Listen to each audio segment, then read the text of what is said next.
Hey everyone, it's May 28th, and that means that if today's your birthday, you share with Japanese murderer and geisha Sada Abe, who is best known for killing and dismembering her lover in 1936, and that is her right up there. Abe was the seventh of 8 children born into a middle-class family in Tokyo in 1905, and was the youngest child to survive into adulthood. She was taught to sing and play music, which were activities usually associated with geisha and prostitutes, and her sister was sent to work in a brothel, a common means of punishing women who were considered promiscuous at the time. Abe was ultimately sold to a geisha house in 1922, contracting syphilis while working as a prostitute. She was known to steal money from clients and worked in both licensed and unlicensed brothels.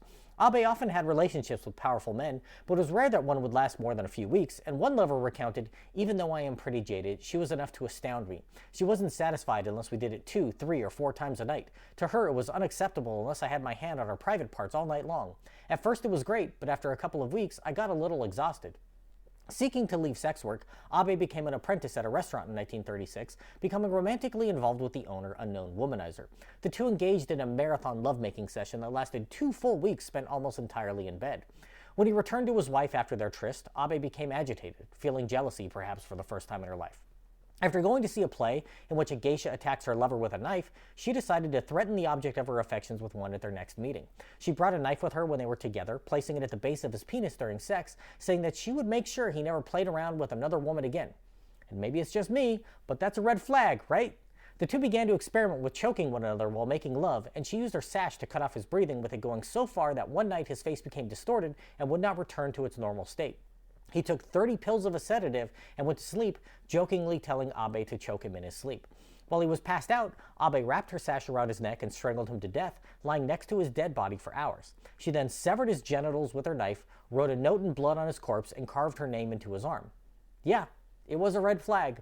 After packing up his package and her purse, she took off, leaving his corpse behind. When asked why she did this, Abe responded, "Because I couldn't take his head or body with me. I wanted to take the part of him that brought back to me the most vivid memories."